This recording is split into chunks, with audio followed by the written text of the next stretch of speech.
നിയമസഭാ തെരഞ്ഞെടുപ്പ് നടക്കുമ്പോൾ അല്ലെ ഉപതെരഞ്ഞെടുപ്പ് നടക്കുമ്പോൾ ഒക്കെ ചെറിയ ചെറിയ ട്വിസ്റ്റുകളുണ്ടാവും. എന്നാൽ പാലക്കാട്ട് നിയമസഭാ തെരഞ്ഞെടുപ്പിലുണ്ടായ ട്വിസ്റ്റ് ഈ അടുത്ത കാലത്തൊന്നും ഒരു തെരഞ്ഞെടുപ്പ് കാലത്തും ഉണ്ടാകാത്തതാണ്. സരിൻ എന്ന് പറയുന്ന കോൺഗ്രസ് നേതാവ് പെട്ടെന്ന് CPM-ലേക്ക് പോകുന്നു, CPM-ൻ്റെ സ്ഥാനാർത്ഥിയാകുന്നു. പിന്നെ അവിടെ കൃഷ്ണകുമാർ എന്ന് പറയുന്ന BJP സ്ഥാനാർത്ഥി വരുന്നു, അദ്ദേഹത്തിനെതിരെ ആരോപണങ്ങൾ, പ്രത്യാരോപണങ്ങൾ. ഒപ്പം തന്നെ കോൺഗ്രസിൻ്റെ സ്ഥാനാർത്ഥിയായിട്ട് രാഹുൽ മാങ്കൂട്ടത്തിൽ വരുന്നു, അതും KM മുരളീധരനുമായി ബന്ധപ്പെട്ട് കുറേ പ്രശ്നങ്ങൾ. ഇപ്പോൾ ഏറ്റവും ഒടുവിൽ സംഭവിച്ചത് BJP നേതാവായ സന്ദീപ് വാര്യർ കോൺഗ്രസിലേക്ക് പോകുന്നു. അപ്പോൾ സന്ദീപ് വാര്യർ അതിന് ന്യായമായി പറഞ്ഞത്, വെറുപ്പിൻ്റെ ഒരു ഫാക്ടറിയിലാണ് ഞാൻ ഇത്ര കാലം ജോലി ചെയ്തത്, അതുകൊണ്ട് ഞാൻ സ്നേഹത്തിൻ്റെ കടയിലേക്ക് ഒരു മെമ്പർഷിപ്പ് എടുക്കാൻ പോകുന്നു. അപ്പോൾ ഇത്രയും കാലം BJPക്ക് വേണ്ടി ന്യായീകരിച്ചതൊക്കെ തെറ്റായെന്നും അവിടെ വെറുപ്പാണെന്നുള്ള ഒരു സന്ദേശം നൽകുന്നു. ഒപ്പം കോൺഗ്രസ് എന്തോ ഒരു മഹത്തായ പ്രസ്ഥാനമാണ്, ഞാനെതിരെ മനസ്സിലാക്കി ഇപ്പോഴാണ് അങ്ങോട്ടേക്ക് വന്നത്. ഇതൊക്കെ തന്നെ തെരഞ്ഞെടുപ്പ് ഫലത്തെ ബാധിക്കില്ലേ? അല്ല, പാലക്കാട് ഉപതെരഞ്ഞെടുപ്പിൽ ട്വിസ്റ്റോട് ട്വിസ്റ്റ് എന്ന് പറഞ്ഞ് നമുക്ക് വേണമെങ്കിൽ നിലവിളിക്കാം. കാരണം അവിടെ നടന്നുകൊണ്ടിരിക്കുന്ന എല്ലാ കാര്യങ്ങളും കേരളത്തിൻ്റെ ഇതുവരെയുള്ള രാഷ്ട്രീയത്തിൻ്റെ പശ്ചാത്തലത്തിൽ വ്യത്യസ്തമാണ് നമുക്ക് കാണാം. കാരണം സരിൻ ഒരു സ്ഥാനാർത്ഥിയായിട്ട് വരുമ്പോൾ ആ സ്ഥാനാർത്ഥിത്വം എന്ന് പറയുന്നത് മുമ്പ് നമുക്ക് പരിചയമുള്ള രീതിയിലുള്ള ഒരു സംഭവമായിരുന്നില്ല. കാരണം ഒരു പാർട്ടിയിൽ നിന്ന് ഒറ്റ രാത്രിക്ക് രാജിവെച്ച് മറ്റൊരു പാർട്ടിയുടെ സ്ഥാനാർത്ഥിയാവുന്ന രീതി കേരളത്തിൽ അപൂർവമാണ്.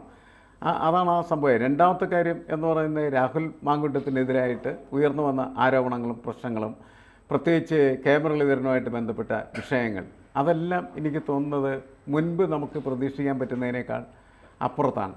അങ്ങനെ ഇരിക്കുന്ന സമയത്താണ് അത്യത്ഭുതമായിട്ട് BJPയുടെ ഒരു നേതാവ് BJPയിൽ നിന്ന് കാലുമാറി കോൺഗ്രസ്സിലേക്ക് പോവുകയും അദ്ദേഹത്തിൻ്റെ പ്രസ്താവന എന്ന് പറയുന്നത്, ഇതുവരെ ഞാൻ വെറുപ്പുൽപ്പാദിപ്പിക്കുന്ന ഫാക്ടറിയിൽ അംഗമായിരുന്നു, ജോലി ചെയ്യുന്നു. എന്നാൽ എനിക്ക് തോന്നുന്നത് ഇനി സ്നേഹത്തിൻ്റെ കടയിലൊരു അംഗത്വം എടുക്കാം എന്നുള്ളതാണ്. ശരിക്കും രാഹുൽ ഗാന്ധി പറഞ്ഞ ഒരു വാചകമാണ്, സ്നേഹത്തിൻ്റെ കടയാണ് കോൺഗ്രസിൻ്റേത് എന്ന് പറഞ്ഞത്. അതിനെതിരെ എത്രയോ ശക്തമായിട്ടുള്ള രീതിയിലാണ് BJPയുടെ നേതാക്കളും BJPയുടെ പ്രവർത്തകരും പ്രവർത്തിക്കുകയും പെരുമാറുകയും സംസാരിക്കുകയൊക്കെ ചെയ്തിരുന്നത്. ഇതൊക്കെ കേൾക്കുന്നത് സാധാരണക്കാരായിട്ടുള്ള മനുഷ്യരാണ് എന്നുള്ളതാണ്. അപ്പോൾ അവരുടെ കാതുകളിൽ വന്ന് വീഴുന്ന ഇത്തരം വാർത്തകൾക്ക് എന്ത് പ്രസക്തി? എന്താണ് ഈ രാഷ്ട്രീയ നേതാക്കൾ പറഞ്ഞുകൊണ്ടിരിക്കുന്നത്? എന്താണ് ഇവർക്ക് ഉറങ്ങി എഴുന്നേറ്റ് കഴിയുമ്പോൾ പെട്ടെന്ന് തന്നെ വെളിപാട് പോലെ ഇങ്ങനെ പാർട്ടി മാറാനായിട്ട് തോന്നുന്നത്? അങ്ങനെ പാർട്ടി മാറുന്ന ഇവർക്ക് എന്തിനാണ് വോട്ട് ചെയ്യുന്നത് എന്നൊക്കെയുള്ള വലിയ ചോദ്യങ്ങൾ യഥാർത്ഥത്തിൽ സാധാരണക്കാരായിട്ടുള്ള വോട്ടർമാരുടെ മനസ്സിനെ ബാധിക്കുമെന്നാണ് തോന്നുന്നത്. മാത്രമല്ല, സന്ദീപ് വാര്യരുടെ ചാട്ടം എന്ന് പറയുന്നത് കേരളത്തിൽ ഇതുവരെയും ഇല്ലാത്ത രീതിയിലുള്ളൊരു ചാട്ടമാണ്. കാരണം നമുക്കറിയാം, കഴിഞ്ഞ തെരഞ്ഞെടുപ്പിൽ കോൺഗ്രസിൻ്റെ പ്രമുഖരായിട്ടുള്ള നേതാക്കൾ മുഴുവനും BJPയിൽ ചേരുന്ന കാഴ്ചയാണ് നമ്മൾ കണ്ടത്. അപ്പോൾ ഇത് കണ്ടുകൊണ്ടിരിക്കുന്ന സമയത്ത് ആണ് കോൺഗ്രസ്സിന് തോന്നിക്കാണണം കുറച്ച് പേരെ BJPയിൽ നിന്ന് പിടിച്ച് ഇതിനകത്ത് കൊണ്ട് നിർത്തിയാൽ എന്താണ് എന്നുള്ളത്. അപ്പോൾ BJPക്കകത്ത് നടക്കുന്നതായിട്ടുള്ള തർക്കങ്ങൾ അവർ ശ്രദ്ധിക്കുകയും അവരൊരു ഓപ്പറേഷനെ കൊപ്പുകൂട്ടുകയും അങ്ങനെ സന്ദീപ് വാര്യരെ വാങ്ങി ഇപ്പുറത്ത് വെച്ചിരിക്കുന്നു. എന്നുവെച്ചാൽ നേതാക്കളെ വിലക്ക് വാങ്ങാം എന്നുള്ളതും നേതാക്കൾക്ക് വില പറഞ്ഞ് ഒരു സ്ഥലത്ത് നിന്ന് മറ്റൊരു സ്ഥലത്തേക്ക് ചാടാം എന്നതുമാണ് നമ്മളിപ്പോൾ കണ്ടുകൊണ്ടിരിക്കുന്നത്. ഇത് തീർച്ചയായിട്ടും കേരള രാഷ്ട്രീയത്തിൻ്റെ ഒരു ട്രാൻസിഷൻ പീരീഡായിട്ട് നമുക്ക് കണക്കാക്കേണ്ടതാണ്. ഒരു സംക്രമണ കാലഘട്ടം. അതായത് ഒരു പരിധിവരെയൊക്കെ കേരളം മറ്റ് ഇന്ത്യൻ സംസ്ഥാനങ്ങളിൽ നിന്ന് വ്യത്യസ്തമായിട്ടുള്ള ഒരു രാഷ്ട്രീയം പുലർത്തിയിരുന്നത് ഒരു നിലപാടിന് പുറത്തായിരുന്നു. ഒരു നിലപാട് ഉണ്ട് എന്തിനും. ഇപ്പോൾ രാഷ്ട്രീയ ആദർശമുണ്ട്. ഇപ്പോൾ CPM-ൽ നിന്ന് പലപ്പോഴും ആളുകൾ പിണങ്ങി പോവുകയും അവർ പുതിയ പാർട്ടി രൂപീകരിക്കുകയാണ് ചെയ്തത്. അതല്ലാതെ അവർ കോൺഗ്രസ്സിൽ പോയി ചേരുകയല്ല ചെയ്തിട്ടുള്ളത്. പിന്നീട് അത് ചിലപ്പോൾ ഇല്ലാതാവുകയോ അവസാനിക്കുകയൊക്കെ ചെയ്യാം. നമുക്കറിയാം, ഇപ്പോൾ ഈ അടുത്ത കാലത്താണെങ്കിൽ പോലും റവല്യൂഷണറി കമ്മ്യൂണിസ്റ്റ് പാർട്ടി എന്ന് പറയുന്ന പാർട്ടി രൂപപ്പെടുന്നത്, അതിൻ്റെ MLA ആയിട്ട് രമയൊക്കെ വരുന്നതെന്ന് പറഞ്ഞിട്ടുണ്ടെങ്കിൽ അവർക്ക് ആശയപരമായിട്ടുള്ള ഒരു വിഭിന്നതയുടെ പുറത്ത് മാറി നിൽക്കുകയും പിന്നീട് നമ്മുടെ തെരഞ്ഞെടുപ്പ് രാഷ്ട്രീയത്തിൽ നിലനിൽക്കാൻ ഏതെങ്കിലും മുന്നണിയുടെ കൂടെ നിൽക്കേണ്ടത് ആവശ്യമാണ് എന്ന് തോന്നുന്നു. ഇപ്പോൾ ഗൗരിയമ്മ ഉണ്ടാക്കിയ പാർട്ടി അതൊക്കെ ഉണ്ടെങ്കിലും അതൊക്കെ നമുക്കറിയാവുന്ന. നമുക്ക് ഇവിടുത്തെ പ്രശ്നം എന്താണെന്ന് വെച്ചാൽ, സരിൻ വന്നിച്ച് ആദ്യം പറയുന്നു, കഴിഞ്ഞ തവണ ഷാഫി പറമ്പിൽ അവിടെ ജയിക്കാൻ കാരണം CPM-കാർ വോട്ട് മറിച്ചത് കൊണ്ടാണ്. ആർക്ക്? ഷാഫിക്ക്. അപ്പോൾ ഷാഫിയുടെ കൂടെ നിന്ന് കാര്യങ്ങൾ മനസ്സിലാക്കിയ സരിൻ ഇക്കാര്യം തുറന്നു പറയും, CPM-നെ സമ്മർദ്ദത്തിലാക്കുകയും ചെയ്യുന്നു. അപ്പോൾ CPM-കാർ അവിടെ ശ്രീധരൻ എന്ന് പറയുന്ന BJPയുടെ സ്ഥാനാർത്ഥി ജയിക്കാതിരിക്കാൻ വോട്ട് മറിച്ചു എന്നൊരു അർത്ഥം അവിടെ വരുന്നുണ്ട്. ഇപ്പോൾ സന്ദീപ് വാര്യർ വന്നിച്ച് പറയുന്നു, BJPയിലെ K. സുരേന്ദ്രൻ എന്ന് പറയുന്ന സംസ്ഥാന അധ്യക്ഷനും അദ്ദേഹത്തിൻ്റെ ഒപ്പം നിൽക്കുന്ന കുറേ ആൾക്കാരുമാണ് എന്നെ പാർട്ടിയിൽ നിന്ന് പോച്ച് പുറത്തേടിക്കുന്നത്. ഞാൻ പാലക്കാട്ട് വളരാതിരിക്കാൻ വേണ്ടി കൃഷ്ണകുമാർ എന്ന് പറയുന്ന അവിടുത്തെ നേതാവ് കുറേ ചരട് വലിച്ചു, അതുകൊണ്ട് അദ്ദേഹം അവിടെ നേതാവായി എന്ന് പറയുന്നു. അപ്പോൾ കൃഷ്ണകുമാറിനെതിരെ ആരോപണം. ഇനി രാഹുൽ മാങ്കൂട്ടത്തിൽ എന്ന് പറയുന്ന കോൺഗ്രസ് നേതാവ് കെ മുരളീധരൻ വരേണ്ട സ്ഥാനത്ത് ചില നേതാക്കളെ സോപ്പിട്ട്, വി ഡി സതീശൻ ഉൾപ്പെടെ സോപ്പിട്ട് അവിടെ സീറ്റ് തരപ്പെടുത്തിയാണ് മറ്റൊരു ആരോപണം. അപ്പോൾ ഈ വോട്ട് ചെയ്യേണ്ട ജനങ്ങൾ, പാലക്കാട്ട് അസംബ്ലി മണ്ഡലത്തിലെ വോട്ടർമാർ, അവർ ശരിക്കും മണ്ടന്മാരാണോ? ഇതൊക്കെ കേൾക്കുന്ന അവർക്കൊരു ബോധം ഉണ്ടാവില്ലേ ഞങ്ങൾ ആർക്ക് വേണ്ടി വോട്ട് ചെയ്യണമെന്നുള്ളത്? അല്ല, ഇപ്പോൾ ഇവർ വോട്ടർമാരൊക്കെ പരിഹസിക്കുകയാണ് ഇവർ ചെയ്യുന്നത്.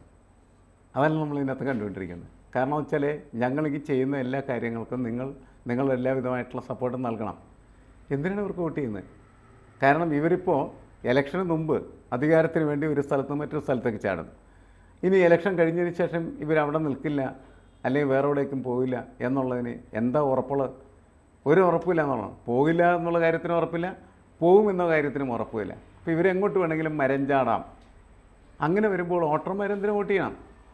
ഇപ്പോൾ ജനാധിപത്യത്തിൻ്റെ ശരിയായിട്ടുള്ള സ്പിരിറ്റ് ഉൾക്കൊണ്ടുകൊണ്ട് വോട്ട് ചെയ്യുന്നവരാണ് എങ്കിൽ അവർക്കൊരിക്കലും ഈ തെരഞ്ഞെടുപ്പിൽ വോട്ട് ചെയ്യാനായിട്ട് കഴിയില്ല. നോട്ടയുടെ വോട്ട് വർദ്ധിക്കാനായിട്ടുള്ള സാധ്യത വർദ്ധിപ്പിക്കുകയാണ് യഥാർത്ഥത്തിൽ ഇവർ ചെയ്തുകൊണ്ടിരിക്കുന്നത്.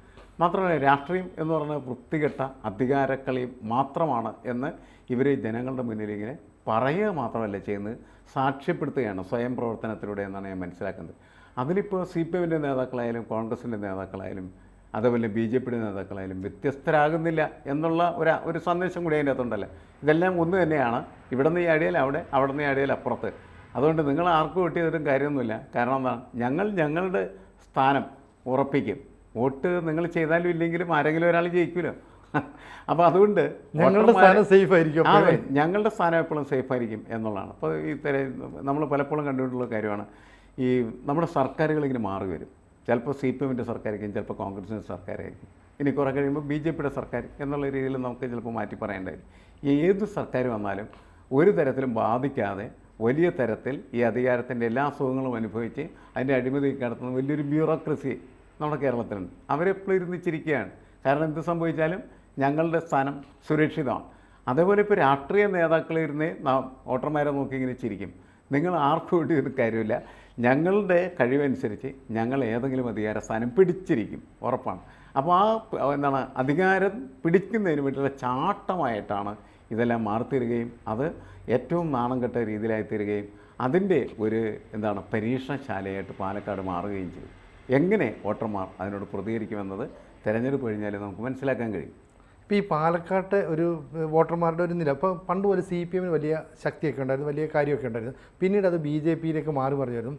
ഒടുവിൽ ഷാഫി പറമ്പിൽ എന്ന് പറയുന്ന നേതാവിലൂടെ കോൺഗ്രസ് ആ മണ്ഡലം പിടിച്ചെടുക്കുകയും ചെയ്തു.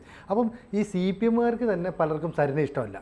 കോൺഗ്രസ്സുകാരിൽ കുറച്ച് പേർക്കെങ്കിലും ഈ പറയുന്ന ഷാഫിയുടെ നോമിനിയാണെന്നുള്ള രീതിയിൽ രാഹുൽ മാങ്കൂട്ടത്തോട് താല്പര്യമില്ല. ഇപ്പോൾ കൃഷ്ണകുമാറിൻ്റെ ചില പ്രവർത്തനങ്ങൾ ഇപ്പം ഈ പറയുന്ന സന്ദീപ് വാര്യർ ഉൾപ്പെടെ പുറത്തു നിർത്തിയത് BJPയുടെ ഒരു ചാഞ്ചാട്ടമാണ് എന്നുള്ള രീതിയിലും പറയുന്നുണ്ട്. അപ്പോൾ ഇങ്ങനെ പറഞ്ഞു കഴിഞ്ഞാൽ ശരിക്കും അവിടെ ആർക്കനുകൂലമായിട്ട് ഈ മണ്ഡലം വിധി എഴുതുന്നു പറയാൻ പറ്റുമോ? നമ്മളൊരു നിയമസഭാ ചരിത്രത്തിൽ ഇത്രയധികം ട്വിസ്റ്റുകൾ കണ്ടിട്ടുമില്ല, കേട്ടിട്ടുമില്ല. അപ്പോൾ ജനങ്ങൾ ഇതൊക്കെ വിലയിരുത്തുന്ന ആൾക്കാരല്ലേ. അപ്പോൾ പ്രബുദ്ധരായ വോട്ടർമാരല്ല പാലക്കാട്ട് നിന്ന് നാളെ ആളുകൾ പറയുന്നൊരവസ്ഥ ഉണ്ടാവരുത് എന്ന് അവർ ചിന്തിച്ചാൽ എങ്ങനെയായിരിക്കും ഈ തെരഞ്ഞെടുപ്പിൽ? അവരങ്ങനെ ചിന്തിച്ചാൽ ഇവർക്ക് ആർക്കും വോട്ട് ചെയ്യാൻ പറ്റില്ല. കാരണം ഏതെങ്കിലും ഒരു സ്ഥാനാർത്ഥി നല്ലതാണ് എങ്കിൽ നമുക്ക് എന്ത് ചെയ്യാം, ആ സ്ഥാനാർത്ഥിക്ക് വോട്ട് ചെയ്യാം എന്ന് തീരുമാനമെടുക്കുക. ഇത് മൂന്നും ഒരേപോലെയായി എന്ന് തന്നെയല്ലേ പൊതുവെ ഇപ്പോൾ കണക്കാക്കപ്പെടുന്നത്. മൂന്നും മുന്നണിയും സ്ഥാനാർത്ഥികളുടെ കാര്യവും അതുപോലെ തന്നെയാണ്. അങ്ങനെ ശരിക്കും പറഞ്ഞാൽ കൂടിക്കുഴഞ്ഞ ഒരു സെപ്പറേറ്റിസവും ഒരു ഡിഫറൻസും നമുക്ക് കാണാൻ കഴിയാത്ത തരത്തിലേക്ക് രാഷ്ട്രീയം മാറിക്കൊണ്ടിരിക്കുകയാണ് ചെയ്യുന്നത്. BJP എന്താണ്, കോൺഗ്രസ് എന്താണ്, CPM എന്താണ്, എല്ലാം ഒന്ന് തന്നെയല്ലേ എന്ന് വെറുതെ ഇങ്ങനെ നമുക്ക് ആളുകൾ അമ്പരക്കുകയാണ് ചെയ്യുന്നത്, അല്ലേ? ഒന്നായ നിന്നെയൊക്കെ പലതായി കണ്ട ഒരവസ്ഥയിലും വികല്പത്തിലുമാണ് യഥാർത്ഥത്തിൽ പാലക്കാട്ടെ ജനങ്ങൾ അല്ലെങ്കിൽ വോട്ടർമാർ. അവരെന്ത് ചെയ്യും എന്നുള്ളത് നമുക്കൊരു പിടിയും കിട്ടുന്നില്ല. കാരണം വെച്ചാൽ അവർക്ക് വോട്ട് ചെയ്യാനായിട്ട് ഇപ്പോൾ സ്ഥാനാർത്ഥികളില്ല, സത്യത്തിൽ മുന്നണികളുമില്ല. കാരണം വെച്ചാൽ ആ മുന്നണികളെല്ലാം തന്നെ വളരെ വൾഗറൈസ് ചെയ്യപ്പെട്ടിരിക്കുന്നു എന്നുള്ളത് തെളിവാണ്. അതിൻ്റെ പ്രതിനിധികളായിട്ട് വരുന്ന സ്ഥാനാർത്ഥികൾക്കും സ്വാഭാവികമായിട്ടും ആ ക്യാരക്ടറേ ഉള്ളൂ, അതിനപ്പുറത്ത് നമുക്കൊന്നും പറയാനായിട്ടില്ല. ആദർശത്തിൻ്റെ തരിമ്പും ഇവരുടെ നെറ്റിയിൽ ഒരിടത്തും നമുക്ക് തപ്പി നോക്കിയാൽ കിട്ടില്ല എന്നുള്ളതാണ് പ്രധാനപ്പെട്ട കാര്യം. ഇവർക്ക് വേണ്ടത് അധികാരം മാത്രമാണ്. അധികാരം കിട്ടണമെങ്കിൽ സ്ഥാനാർത്ഥിയാകണം. സ്ഥാനാർത്ഥിയാണെങ്കിൽ കണ്ട നേതാക്കന്മാരുടെ കാലും മറ്റ് സ്ഥലങ്ങളൊക്കെ നക്കണം. അങ്ങനെ നക്കി നേതാക്കന്മാരാകുന്ന ആളുകളായിട്ട് ഇവർ മാറിക്കഴിഞ്ഞിരിക്കുന്നു എന്നുള്ളതാണ് ഏറ്റവും പ്രധാനപ്പെട്ട പ്രശ്നമായിട്ട് എനിക്ക് തോന്നുന്നത്. അത് വളരെ അപകടകരമാണ്. കാരണം അങ്ങനെ ആയിരുന്നില്ല മുമ്പ് നമ്മളൊക്കെ ഇവർക്കൊക്കെ എന്തെങ്കിലും തരത്തിലൊരു സ്റ്റാറ്റസ് നൽകിയിരുന്നു. കാരണം എന്തെങ്കിലും തരത്തിൽ അവർക്ക് ഒരു ക്രെഡിബിലിറ്റി നമ്മൾ നൽകിയിരുന്നു. ഇപ്പോൾ നൽകാൻ പറ്റാത്ത സ്ഥിതിയിലേക്ക് അവർ തന്നെ കാര്യങ്ങളെ മാറ്റി തീർക്കുകയാണ് ചെയ്യുന്നത്. വേറെ ആരുമല്ല ഈ പ്രശ്നങ്ങൾ സൃഷ്ടിക്കുന്നത്, അവർ തന്നെ സൃഷ്ടിക്കുന്ന പ്രശ്നങ്ങളാണ്. അവർ തന്നെയാണ് നമ്മളുടെ ഈ കാര്യങ്ങളെല്ലാം പറയുന്നത്. ഇപ്പോൾ ഈ സന്ദീപ് വാര്യർ എന്ന് പറയുന്ന BJPയുടെ ഒരു മുഖമായിരുന്നു TV ചാനൽ ചർച്ചകളിലടക്കം. നന്നായി പഠിച്ചൊക്കെ സംസാരിക്കുന്ന ഒരു വ്യക്തിയാണ്. അങ്ങനെ ഒരു നേതാവ് പോകുന്ന ഒരു പക്ഷേ BJPക്ക് നഷ്ടമാവും. പക്ഷേ സന്ദീപ് വാര്യർ ഇനി എന്തൊക്കെ തുറന്നു പറയാൻ നമുക്കറിയില്ല. ഇപ്പോൾ ഓരോ നിയമസഭ 2 നിയമസഭാ തെരഞ്ഞെടുപ്പിൻ്റെ ഇടയ്ക്ക് EP ജയരാജൻ വിവാദങ്ങളുണ്ടാക്കി. ആദ്യം ജാവദേക്കറുമായിട്ടുള്ള സംഭവം, പിന്നെ ഇപ്പോൾ ഈ പുസ്തകം എഴുതി. അപ്പോൾ അത് ആ തെരഞ്ഞെടുപ്പിനെ അല്ലെങ്കിൽ ആ പാർട്ടി എങ്ങനെ ബാധിക്കുന്നു എന്ന് പറയുന്നത് ഇപ്പോൾ സന്ദീപ് വാര്യർ പറഞ്ഞ ചില കാര്യങ്ങൾ, ഇപ്പോൾ കൊടകരയും അതുപോലെ തന്നെ കരുവണ്ണൂർ ബാങ്കും തമ്മിൽ ചില കൊടുക്കൽ വാങ്ങലുകൾ പോലെയുണ്ട് എന്ന് പറഞ്ഞാൽ ഒരു അഡ്ജസ്റ്റ്മെൻ്റ് ആണെന്ന് തുറന്നു പറയുകയാണ്. ഒപ്പം ഈ പറയുന്ന ബലിദാനികളുടെ വിഷയവുമായി ബന്ധപ്പെട്ട് ചില പ്രതികളൊക്കെ ജാമ്യം എടുത്ത് പുറത്തു വരുന്നത് BJPയുടെ സഹായത്തോടെയാണ് എന്ന തരത്തിലുള്ള വെളിപ്പെടുത്തലുകൾ. അപ്പോൾ ഒരുമാതിരി ചെളിവാരിയേറിയലാണ്. ഇന്നലെ വരെ കൂടെ നിന്ന പ്രസ്ഥാനത്തിൻ്റെ കാര്യങ്ങൾ പരസ്യപ്പെടുത്തുന്നു. അത് വോട്ടർമാരെ അടക്കം സ്വാധീനിക്കില്ലേ? അല്ല, യഥാർത്ഥത്തിൽ അതെല്ലാം സ്വാധീനിക്കുന്നതാണ്. ഇപ്പോൾ ബലിദാനികൾ അല്ലെങ്കിൽ അത് BJPയുടെ ഭാഷയാണ് ബലിദാനി. അപ്പുറത്താണെന്ന് വെച്ചാൽ നമ്മൾ രക്തസാക്ഷികൾ എന്ന് പറയും. അപ്പോൾ രക്തം കൊണ്ട് തൻ്റെ ജീവിതത്തെ സാക്ഷ്യപ്പെടുത്തിക്കൊണ്ടിരിക്കുന്ന ആളുകൾ എന്ന നിലക്കാണ് പഴയ കാലത്ത് രക്തസാക്ഷികൾക്ക് വലിയ പരിവേഷ ഉണ്ടായത്. ഇപ്പോൾ പക്ഷേ എന്ന് പറഞ്ഞാൽ പാർട്ടിക്ക് വേണ്ടി ചാവേറുന്ന ആളുകൾ മാത്രമായി അത് മാറിക്കഴിഞ്ഞിരിക്കുകയാണ്. ബലിദാനികളായാലും രക്തസാക്ഷികളായാലും അവരെന്ത് ചെയ്യുമെന്ന് വെച്ചാൽ അവർ മരിച്ചു വീഴുന്നു, പാർട്ടിക്ക് വേണ്ടി മരിച്ചു വീഴുന്നു, ആദർശത്തിന് വേണ്ടി മരിച്ചു വീഴുന്നു പറയാൻ പറ്റില്ല. മാത്രമല്ല പാർട്ടിയുടെ ചില നേതാക്കൾ എടുക്കുന്നതായിട്ടുള്ള കൗശലവും തന്ത്രപരമായിട്ടുള്ള നീക്കങ്ങൾക്ക് ബലിയാടുകളെ ഇവർ മാറിത്തീരുന്നു. അങ്ങനെ ബലിദാനികളായി മാറുന്ന കാഴ്ചയും നമുക്ക് കാണാനായിട്ട് കഴിയും. അതുകൊണ്ടാണ് പിന്നീട് ഇങ്ങനെ ഒരു പാർട്ടിയുടെ പ്രവർത്തകൻ, അതിപ്പോൾ BJPയുടെ ആയാലും അതുപോലെ CPMൻ്റെ ആയാലും പാർട്ടിയുടെ പ്രവർത്തകൻ കശാപ്പ് ചെയ്യപ്പെടുന്നു തെരുവോരത്ത്. അത് കഴിഞ്ഞാൽ പിന്നെ ഒരു കേസ് വരുന്നു, കേസിൽ കുറേ പ്രതികളുണ്ടാകുന്നു. ഈ പ്രതികൾ പിന്നീട് 2 പാർട്ടിയും തമ്മിലുള്ള അഡ്ജസ്റ്റ്മെൻറ്റിൻ്റെ ഫലമായിട്ട് വെറുതെ വിടുന്ന ഒരവസ്ഥയിലേക്ക് കാര്യങ്ങൾ എത്തിച്ചേരും. അതാണല്ലോ ഏറ്റവും മോശമായിട്ടുള്ള കാര്യം. അതായത് എന്തിനു വേണ്ടിയാണ് ഇവർ അവരുടെ ജീവിതം ബലിദാനികളായാലും രക്തസാക്ഷികളായാലും നൽകിയത് എന്നുള്ള ചോദ്യത്തിന് ഉത്തരമില്ല എന്നുള്ളതാണ്. കാരണം എന്ന് വെച്ചാൽ അത് കഴിഞ്ഞതിന് ശേഷം പിന്നെ പങ്ക് കച്ചവടത്തിൻ്റെയും കൂട്ടുകച്ചവടത്തിൻ്റെയും കൂട്ടിക്കൊടുപ്പിൻ്റെയും ഒക്കെ പോലെയുള്ള ഒരവസ്ഥയിൽ എന്ത് ചെയ്യുന്നു ഒക്കെ കോംപ്രമൈസ് ആവും. അങ്ങനെ അവർ വെറുതെ വിടപ്പെടുന്ന ഒരവസ്ഥയിലേക്ക് എത്തിച്ചേരും. ഇതൊക്കെ എങ്ങനെയാണ് ആളുകൾ സഹിക്കുക? ഒരു പരിധി ഉണ്ടല്ലോ എല്ലാ കാര്യങ്ങളും സഹിക്കുന്നതിന്. ആ സഹിക്കുന്നതിൻ്റെ അപ്പുറത്തേക്ക് ആ കാര്യങ്ങൾ മാറുകയാണ് ചെയ്യുക. മുൻപ് ഇതൊക്കെ പറയുമ്പോൾ ആളുകൾ ഞെട്ടിയിരുന്നു, ഇപ്പോൾ ആളുകൾ ഞെട്ടുന്നില്ല. കാരണം എന്താണ്? ഇതൊക്കെ സത്യമാണ് എന്നൊരു തിരിച്ചറിയാണ് ചെയ്യുന്നത്. അതേപോലെ തന്നെ കൊടകര കുഴൽപ്പണ കേസ് BJPയുടെ മുഖം നഷ്ടപ്പെടുത്തിയ ഒരു സംഭവമായിരുന്നു. അത് കരുവന്നൂർ CPMന് മുഖം നഷ്ടപ്പെടുത്തിയ സംഭവമായിരുന്നു. പിന്നീട് എന്ത് സംഭവിക്കുന്നു? നഷ്ടപ്പെട്ട മുഖങ്ങൾ ഇരു കൂട്ടരും ചേർന്ന് വീണ്ടെടുക്കാനായിട്ട് ശ്രമിക്കുന്നു, അഡ്ജസ്റ്റ് ചെയ്യുന്നു. അങ്ങനെ വരുന്നു. അങ്ങനെ വരുമ്പോൾ എന്താണ് പിന്നെ ഈ രാഷ്ട്രീയത്തിനകത്തുള്ളത് എന്ന ചോദ്യം ഉയരുകയാണ് ചെയ്യുന്നത്. കാരണം ആ സമരങ്ങളൊക്കെ നടക്കുന്ന സമയത്ത് അതിൻ്റെ ഊർജ്ജസ്വലമായിട്ടുള്ള രൂപങ്ങളെക്കുറിച്ചൊക്കെ നമ്മൾ പഴയ നമ്മുടെ ഗതകാല സ്മരണകളിലിങ്ങനെ വരുന്ന സമയത്ത് അത് ഇന്നത്തെ അവസ്ഥയായിട്ട് വെച്ച് ചേർത്ത് നോക്കുമ്പോൾ എത്രമാത്രം അപകടകരവും അത്രമാത്രം വഞ്ചനാപരവുമായിട്ടുള്ള ഒരു സമീപനമാണ്. അങ്ങനെയാണെങ്കിൽ പിന്നെ എന്തിനാണ് ഇതിൻ്റെ പിന്നാലെ നടക്കുന്നതെന്ന് ഓരോരുത്തരും ചോദിക്കാനുള്ള സാധ്യതയുണ്ട്. അപ്പോൾ എനിക്ക് പഞ്ചായത്ത് മെമ്പറാവാനായിട്ടാണ്, ജില്ലാ പഞ്ചായത്ത് മെമ്പറാവാനായിട്ടാണ്, MLA ആകാനാണ്, മന്ത്രിയാവാനാണ്, മുഖ്യമന്ത്രി ആവാനാണ് എന്നെല്ലാം ഇവർ നമ്മളോട് പറഞ്ഞാൽ നമുക്ക് അഭിപ്രായ വ്യത്യാസമില്ല. കാരണം നീ ആയിക്കുന്നതിൻ്റെ വഴി അതാണല്ലോ. അപ്പോൾ പക്ഷേ അതിൻ്റെ പേരിൽ രാഷ്ട്രീയത്തിൽ പ്രത്യേകമായിട്ടുള്ള അവകാശമൊന്നും ഉന്നയിക്കാൻ പാടില്ല. പഴയ കാലത്ത് തന്നെ ത്യാഗോജ്വലമായിട്ടുള്ള ഒരു രാഷ്ട്രീയ പ്രവർത്തനത്തിൻ്റെ ഭാഗം എന്ന നിലയ്ക്ക് നിന്നവർ ഞങ്ങൾ നടത്തിയ ത്യാഗത്തിന് പ്രതിഫലം എന്ന നിലക്കാണ് പലപ്പോഴും എന്ത് ചെയ്തിരുന്നത് ഈ സ്ഥാനമാനങ്ങൾ നേടിയിരുന്നത്. ഇന്ന് അങ്ങനെയല്ല. സ്ഥാനമാനങ്ങൾ കൃത്യമായിട്ട് പറഞ്ഞ് ഉറപ്പിച്ച് അതിൻ്റെ പിന്നാലെ പോവുകയാണ് ചെയ്യുന്നത്. അങ്ങനെയാണ് രാജ്യം. ഇപ്പോൾ സന്ദീപ് വാര്യർ പറഞ്ഞതെന്താണെന്ന് വെച്ചാൽ യാതൊരു ഉപാധികളുമില്ലാതെയാണ് പോകുന്നത്. ഈ ഉപാധികളുമില്ലാതെ പോകുന്നു എന്ന് പറയുന്നതിൻ്റെ പിന്നിലുള്ള ഉപാധി എന്താണ്? നമ്മൾ 2-3-4 ദിവസം കഴിയുന്ന സമയത്ത് മനസ്സിലാവുകയുള്ളൂ, അല്ലെങ്കിൽ കുറച്ച് ദിവസം കഴിയുമ്പോൾ നമുക്ക് മനസ്സിലാവും എന്ത് ഉപാധിയുടെ പുറത്താണ് അദ്ദേഹം പോയത്. സരിൻ അല്ലേ കോൺഗ്രസിൽ നിന്ന് ചാടി CPMന് വന്നു. ഉപാധികളൊന്നും ഉണ്ടായിരുന്നില്ല, പക്ഷേ അദ്ദേഹം സ്ഥാനാർത്ഥിയായി. നാളെ കോൺഗ്രസിൻ്റെ ഏതെങ്കിലും ഒരു ഉന്നതമായ സ്ഥാനത്തേക്ക് അല്ലെങ്കിൽ കോൺഗ്രസ് ഇനി ലഭ്യമാക്കാൻ സാധ്യതയുള്ള ഏതെങ്കിലും അധികാര സ്ഥാനത്തേക്ക് സന്ദീപ് വാര്യർ കയറിയിരിക്കുമ്പോൾ നമ്മൾ മനസ്സിലാവും ഇതായിരുന്നു ഉപാധി എന്ന്. അങ്ങനെയാണ് ഉപാധികളില്ലാതെ പോകുന്ന ഈ ഉപാധികളെല്ലാം ഉപാധികളായി മാറിത്തീരുന്നത് എന്നുള്ളതാണ് നമ്മളെ അമ്പരപ്പിക്കുന്നൊരു കാര്യമാണ് ശരിക്കും. എന്തായാലും നിരവധി ട്വിസ്റ്റുകൾ കണ്ട കരിമ്പനയുടെ നാട്ടുകാർ എന്ത് ജനവിധി എഴുതുമെന്നുള്ളത് നമുക്ക് കാത്തിരിക്കാം. തീർച്ചയായിട്ടും അവിടുത്തെ ജനങ്ങൾക്കാണ് പ്രശ്നം നിൽക്കുക. കാരണം ഇത് എന്ത് ചെയ്യും, നമ്മളിപ്പോഴും ഇരുന്ന് സംസാരിക്കുമ്പോൾ നമുക്ക് സംസാരിച്ചാൽ മാത്രം മതി. അവർക്ക് പക്ഷേ എന്ത് ചെയ്യണം, ഈ റിയാലിറ്റിയോട് റിയാക്ട് ചെയ്യണം. അപ്പോൾ അവർക്ക് വോട്ട് ചെയ്യേണ്ടി വരും. വോട്ട് ചെയ്ത് ചിലപ്പോൾ ഒരു നല്ല ഡെമോക്രാറ്റിക് മൈൻഡുള്ളൊരു മനുഷ്യനാണെന്ന് വെച്ചാൽ അയാൾ തിരഞ്ഞെടുപ്പിൽ വോട്ട് ചെയ്യുന്നതിന് വേണ്ടി വീട്ടിൽ നടന്ന് പോളിംഗ് ബൂത്ത് വരെ ചെന്ന് കുറച്ച് നേരം അവിടെയൊക്കെ നോക്കിയെന്ന് തിരിച്ചു പോകുന്ന കാഴ്ചയായിരിക്കും യഥാർത്ഥത്തിൽ ഉണ്ടാകേണ്ടത്.